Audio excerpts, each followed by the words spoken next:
Welcome to the Citizens Report for the 10th of July 2020. I'm Elisa Barwick. Joining me today is Citizens Party Research Director Robert Barwick. Welcome. Thanks, Elisa. And on today's show, throw out government of the banks, by the banks, for the banks, and Morrison steers Australia to war. What's behind the curtain? Before we begin, Elisa, today is the day we're recording this is Friday. It's the last day to get in submissions to the Parliament's, the Senate's inquiry into the bail-in amendment law, which would stop the government's Banking Act being used to bail in deposits.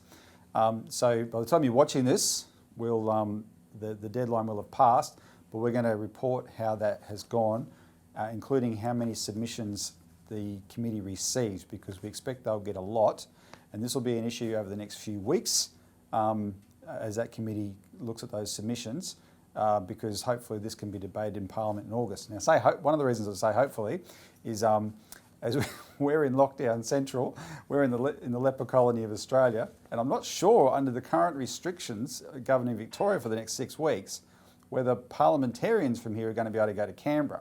And if Victorian parliamentarians can't go to Canberra, I don't know if Parliament's going to sit. So it might put the dates back a little bit. But nevertheless, this bail-in issue is going to be a big issue for the foreseeable few weeks. Yeah, so on to our first topic, throw out government of the banks, by the banks, for the banks. And we're going to provide a bit of background to that bail-in law that you just spoke about, Robert, which is designed to steal your deposits to keep a bank afloat. On the global financial front, we'll come to Australia in a moment and the implications here and why Morrison is acting for the banks. But the former Governor of the Bank of England, Mervyn King, told the London Telegraph on the 25th of June, "I think defaults could be the trigger of another financial crisis down the road." And he was referring to the accumulating debts. And he also referred to not only potential of business defaults, but government defaults as well. Adding to that, the president of the St. Louis Federal Reserve, James Bullard, told the London Financial Times on July the 2nd, unless the COVID-19 crisis comes under control, we could get a wave of substantial bankruptcies, and that could feed into a financial crisis. The 2nd July Washington Post blared, "A fiscal time bomb is about to detonate." Between the expiry of enhanced unemployment benefits, which happens at the end of July in the US, and also states and municipalities with plummeting revenue and soaring expenses that are facing bankruptcy. They're expecting that time bomb to go off at any time. And the heart of this particular problem that they're talking about, Elisa, is so much of the global economy is based on debt and not productive debt, right? Everything is driven by debt. And, that can seem to go okay for a while. But as Warren Buffett famously said, you don't know who's swimming naked until the tide goes out. Well, COVID-19 has been a hell of a tide going out, right? And now you're getting the problems. And all of the interventions which have been led worldwide by the Fed have, 90% gone into banks. There's, trickles that go into businesses and so forth, but it's all about propping up the banks. And Bullard from the St. Louis Fed talked about the incredible unity of action by central banks to ensure, as he put it, that the markets don't freeze up entirely, because that's what gets you into a financial crisis, he said, when traders won't trade the asset at any price. So again, everything they're doing is aimed at saving the markets, not the people, and that is the problem. And the latest Bank for International Settlements annual economic report elaborated on that. They talked about the valiant effort of central banks globally acting in concert with fiscal authorities to deal with the crisis, and how those interventions dwarfed the interventions during the 2008 global financial crisis. In fact, in the month of January, which was, even really before the brunt of the COVID outbreak, the Fed purchased over $1 trillion of US government bonds, which in 1 month equaled everything they purchased between November 2008 and June 2011, so the 3 immediate years after the GFC. And most central banks, the BIS said, exceeded their increase of such purchases during the global financial crisis. If we stick to the Warren Buffett analogy, what the central banks are trying to do is keep the tide in. right? And Yeah. as it's going out, they've got these pumps on land pumping fresh water into the ocean to see if they can keep the ocean levels up. It's an exercise in futility if there's this collapse in defaults, right? There's this collapse in the structures through a wave of defaults, and that's what they're totally panicked about. And of course, the same panic is in Australia at the moment because of this so-called September cliff, when the additional unemployment benefits and extra JobKeeper benefits and so forth run out, and extension of deferrals of loan repayments also expire. Now, banks have, to that end, to try to remedy that cliff edge, have extended the holidays for loans, the deferrals of loans, for an extra 4 months, but it won't be automatic, and in fact they're pleading with people to resume repayments, which shows the real desperation, because the volume of loans that have been deferred is worth $236 billion, which is the equivalent of 93% of the capital of the big four banks. And the reason the banks, this is quite important, the banks are couching this as, oh, we're helping out the Australian customers. We always do. And in fact, Anna Bligh made this ridiculous comment about how the banks are always there in times of need. I think they believe their own ads. The most despicable ads on television are always bank ads, because they're the glossiest, they're the most heartwarming. You're getting elevated in this emotional state, and at the end it's for a damn bank, which is an evil institution that is a predator on society, that destroys people's lives on a daily basis and gets away with it, right? So the Banking Association seems to believe their own hype, but what they're saying is, for the public, is actually not. This official extension of the deferral period is for their accounting. Because if it was not an official extension, they would have to account for those loans differently, and then their books would be shot to ribbons, right? And that's the issue that they're facing. Yeah, so APRA has extended those concessions for how loans are accounted for, which allows banks to keep lower capital requirements. If they suddenly had to start increasing their capital requirements, they'd be in real trouble. So that's been extended for 10 months.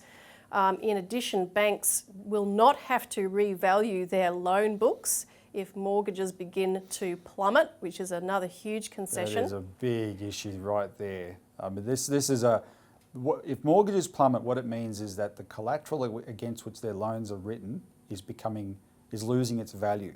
So those loans are becoming increasingly unbacked, and the rules are put up more capital against those loans, therefore, as a buffer in case there's a wave of defaults.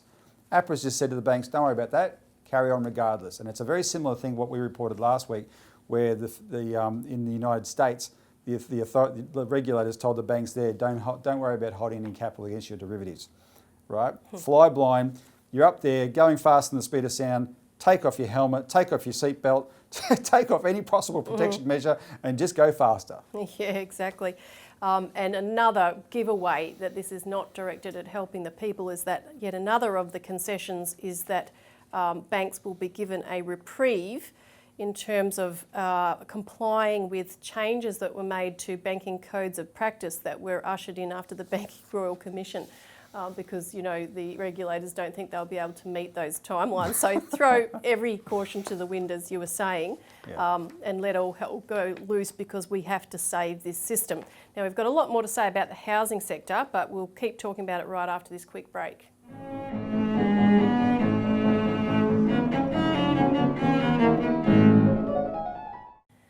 Welcome back to the Citizens Report, where we're discussing how our government is governing not for the people but for the banks, and a lot of the extensions and concessions that they're making, which are allowing people to defer payments on their mortgages and so forth, are actually aimed at the number one priority of preventing the housing bubble from bursting, which would in turn trigger the bankruptcy of most of our banks, if not all of our banks.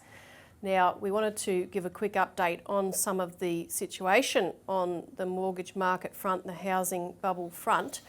Comparison site Mozo has just warned today that many mortgage holders could be forced to sell their homes once mortgage repayments resume, 43% of people will struggle to meet their loan repayments, and with $175 billion in mortgages paused, they say that could mean $75 billion worth of mortgages going into default.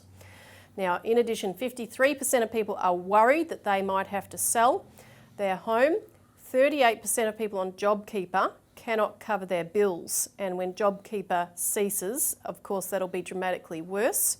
The latest figures from Martin North from Digital Finance Analytics from the end of June, which have just come out, show mortgage stress has increased to 39.1% from 37.5% in May, so it's moving fast. And in addition, rental stress is at 39.4%.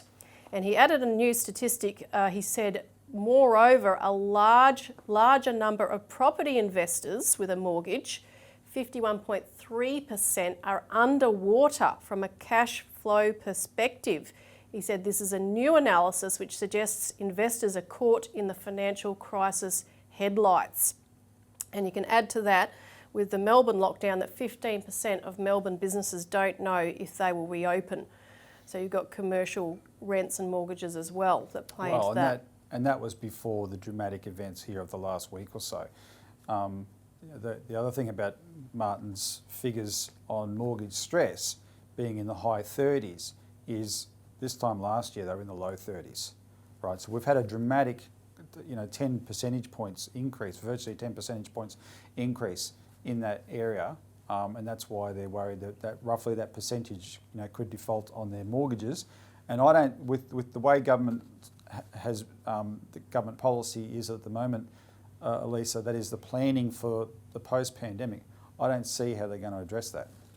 But Scott Morrison doesn't think we're in a housing bubble, a speculative one at least.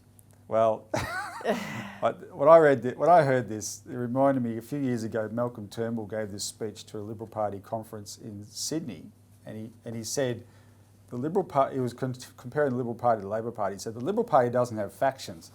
And the whole Liberal Party audience burst out laughing because every single person in that audience knew it was a lie. Well, we've just had the current Prime Minister make an equally blatant statement where he said, Australia's not like those other countries around the world. Our housing bubble isn't based on speculative investment, right? Any kind of speculation. Are you kidding me? That's all it's been based on. This is incredibly well documented. It's been that case since the year 2000, right? And in order to, every time the market has wobbled, the government has done everything it could to get more speculators into the market, right? So his capacity for, what's scarier? If he actually believes what he's saying or if he's lying, right? But nevertheless, it's the opposite of the truth. And that's why when we talk about things like bail-in, Elisa, it's not academic, right? Our banks are a house of cards. So yeah, the central banks around the world have this policy at the moment of just flooding the system with money, right? Like I said, try and keep the tide in. But the debt structures that are there, if there's a wave of defaults that cannot be stopped, right? I don't see how they can actually achieve that. In Australia, so much is based on housing values, which are purely speculative. And this is where, we're looking at them come crashing down now. Yeah, and as you said, this is why they had to ram through a policy using extraordinary means to be able to bail in investors' money and potentially depositors' money in February 2018, the so-called bail-in law. And just as an update on that, to show you, the kind of thinking of the Bank for International Settlements and its little outfit called the Financial Stability Board, which have dictated this policy to the entire globe. The Financial Stability Board just put out a review of how the world is handling this too big to fail issue, resolving that problem since the GFC. And they reviewed the various powers in the toolkits of regulators across the world to save banks in a crisis. They said that regimes need to have a broad range of resolution powers, including bail-in, and that, quote, these powers should be available under the legal framework, so not just some statutory thing in the fine print, but under the legal framework for the purposes of resolution and exercisable without the consent of shareholders, creditors, debtors, or the firm in resolution. So even the bank has no say in it, but the regulators and those outside authorities can come in, control the whole game, and you are the one that's going to lose. What people have to understand, one key comparison here is when the Bank for International Settlements and FSB do this, they're doing this for the banks, right? They serve the banks, not the public. But it's never any one bank. No one bank is important. The whole point of bail-in is if a bank gets in trouble, so that doesn't become the trigger of a chain reaction, cut that bank off, right? And the way to think about it's like the mafia.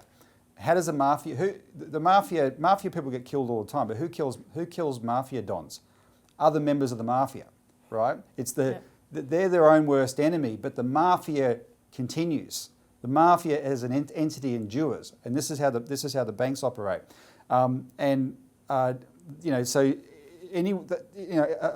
Some management of a local bank might say, "Don't bail us in," right? But that won't matter, right? They want to have these powers so they can be exercisable, not just exercisable independent of, in those terms that you said, of the firm and the creditors, but also independent of what the government might say at the time, right? This is powers for the regulator.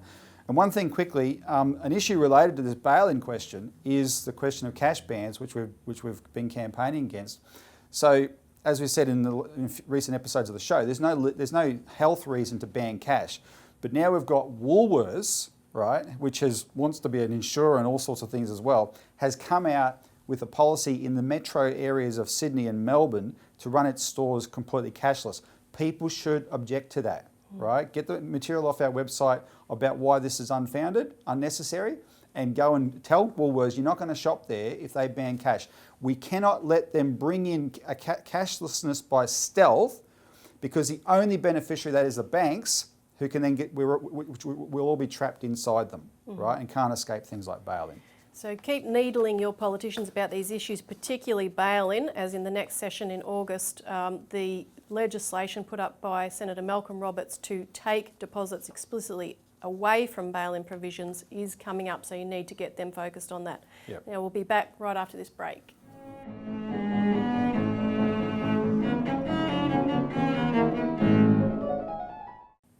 Welcome back to the Citizens Report. Morrison steers Australia to war. What's behind the curtain? So the Prime Minister made an announcement a week ago about a $270 billion defence spend and in addition enhancement of spying capabilities and extra monies funneled in there. But it has to be viewed in the context of a global shift where the United States and the United Kingdom for some time have refocused their strategic military and defence doctrines on the Asia-Pacific region, or what they prefer to call the Indo-Pacific region. And part of that is a recently announced expansion of NATO into the Pacific region as well, which, remember, is the North Atlantic Treaty Organisation, and which should have been shut down following the collapse of the Soviet Union. It was a defensive treaty to guard Europe against the Soviet Union. When the Soviet Union collapsed, there was no Malcolm Fraser said this, there was no reason for NATO anymore. Instead, what you're talking about is NATO, the North Atlantic Treaty Organisation, is now expanding into the Indo-Pacific. Well, there's no other oceans left, Elisa. It's the whole damn world. Well, exactly. And NATO Chief Jens Stoltenberg explicitly talked about in his NATO 2030 campaign that NATO has to become more global, and other strategists have backed him up by saying that NATO should have even a military headquarters in the Pacific in one of our ally nations. So Australia will be on that list, or Japan, or if not both. Now, I want to play a couple of clips from what Scott Morrison said, and what you'll notice is that he used the same language as these UK-US defence doctrine changes made clear. They view major powers like China and Russia as our strategic competitors, i.e. enemies. Now we must face that reality, understanding that we have moved into a new and less benign strategic area, one in which the institutions of patterns of cooperation that have benefited our prosperity and security for decades are now under increasing and I would suggest almost irreversible strain. The Indo-Pacific is the epicentre of rising strategic competition. Our region will not only shape our future, increasingly though, it is the focus of the dominant global contest of our age. And it is in our region that we must be most capable in the military contributions we make to partnerships and to our ever closer alliance with the United States, which is the foundation of our defence policy. The security assurances, intelligence sharing and technological industrial cooperation we enjoy with the United States are and will remain critical to our national security. They are enduring. But if we are to be a better and more effective ally, we must be prepared to invest in our own security. Elisa, what Morrison's doing there is picking a side. Now, maybe Australians think, because for 70 years we've had this US alliance, well, yeah, sure, we're on the US's side, but it's not China that picked this fight. It's the United States that picked this fight and the United Kingdom that picked this fight, and we've picked a side. And we've played clips on this show a few weeks ago with people like statesmen like the late former Prime Minister Malcolm Fraser saying Australia should have an independent foreign policy that we can talk evenly to both sides. No, we're not. We're picking a side, but here's the dirty little secret. That's by picking a side, we justifies a huge amount of military spending. What does that mean? It means a lot of money to military arms manufacturing companies, and they're the ones that fund this outfit called ASPI in Australia, the Australian Strategic Policy Institute, that spends all day every day telling us how we've got to side with America because China's such a threat. And they're funded by these same companies, right? And they had a huge payday with Morrison's announcement on this. Yeah, and so Morrison, in conjunction with this, announced an extra $1.35 billion to enhance cyber security through a new initiative called the Cyber Enhanced Situational Awareness and Response. I mean, you wouldn't even think they'd have anything else to spend money on. They've announced initiative after initiative with the new Australian Cyber Security Centre. Some of this money will be funneled through the Australian Signals Directorate for intelligence sharing. But then you have Home Affairs that's also pushing for a new countering foreign interference unit, yet another unit to crack down on fake news.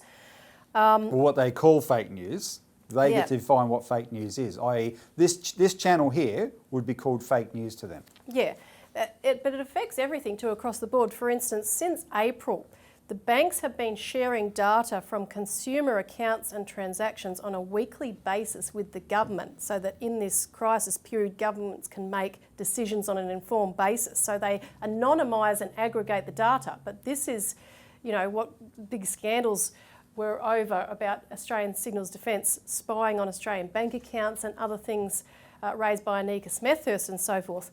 The other thing that's been raised by Karen Middleton this week in the Saturday paper is the use of Henry VIII clauses in Parliament, where during the period of lockdown, the government passed laws that cannot be disallowed by the Parliament, even by a majority vote, because it's an extraordinary circumstance. That's a very important point. When you say pass laws, people shouldn't be confused by that. They just basically declare the laws. They don't actually pass them through Parliament in the first place. And there's normally this backstop where when a government resorts to that, kind of like the US President's executive orders, the Parliament can disallow them. In these clauses, under the cover of the COVID pandemic, they've said, no, these ones can't be disallowed. So we've got a government ruling by decree at the moment. That's right. And when you have the enemy image of China or Russia being put up there, the government is able to do things they couldn't otherwise do under that excuse. And in fact, a paper that was put out at the end of the Cold War by Russian and American professors said that the hysteria about the outer threat is often used as justification for secrecy and suspicion, covert actions, policies creating mobilised societies, artificial national unity, witch hunts and policies suppressing dissent. But read more about it in the Alert Service and join us next week.